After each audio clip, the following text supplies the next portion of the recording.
I play for Mr. O'Brien. That's it. I really want to win a championship. Butler drives, puts it in. Jimmy freaking Butler puts it in.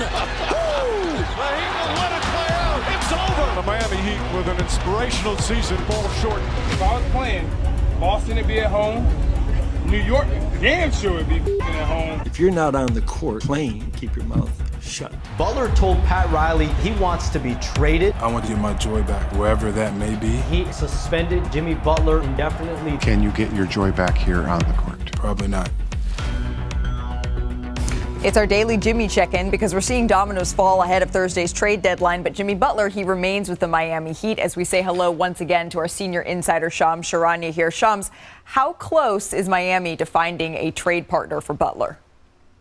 Michael, logically, they are getting closer. We're inching closer to the February 6th, Thursday, NBA trade deadline. But I'm told the Heat still have not yet received the type of trade package that they want to move Jimmy Butler. They are engaged with multiple teams. Both sides have the same goal going into Thursday, and that's finding a trade out of Miami. I'm told the Suns and Warriors remain very key to watch here. Those are the two teams that it seems are the most likely right now in this situation. But from Jimmy Butler's perspective, the Suns are the only team right now that he is willing to commit long-term to. That's something that is known in league circles. How do the Heat handle this going into Thursday? How are other teams handling this?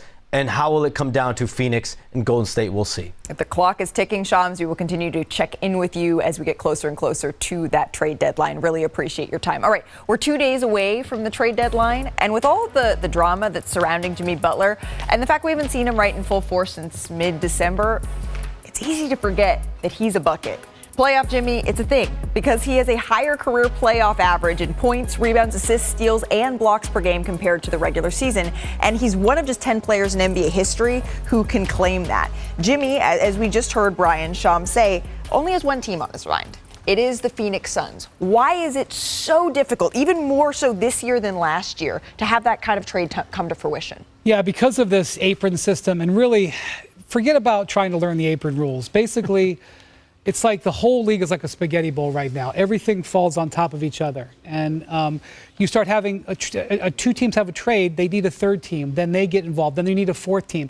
Mm-hmm. I feel like when the dust settles on Thursday, there will actually be more 3-team trades than 2-team trades, which has never before happened in the league. And so what you wonder is, will some teams who are trying and get tired of a 5-team construction break off and do their own side thing? Mm-hmm. And so we're really seeing a lot more of a complicated deals. And for Jimmy, I do think if Phoenix can pull this off, and they're trying to pull off what I call the triple miracle, Malika. 1, find a trade for Bradley Beal. 2, get Bradley Beal to accept that trade because he's got a no-trade clause. 3, have what they get back for Bradley Beal be enough to send to Miami. If there's a point where that dies and that becomes impossible, I do think Miami could pivot and do another deal where Jimmy hasn't committed to stay playing, and that team will just take Jimmy Butler and worry about the rest later. But there's a lot of spaghetti maneuvering that has to happen between now and that possible decision. Spaghetti maneuvering. I like that. Yeah, I do too. Where does Phoenix?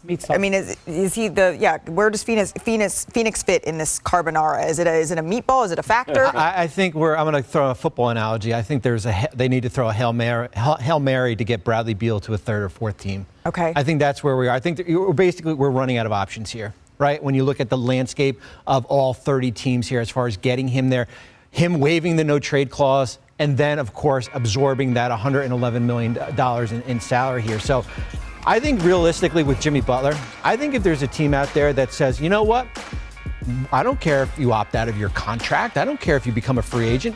You've got $52 million owed to you next year. We're going to take a swing for you for the rest of the season, and we'll deal with this in the offseason.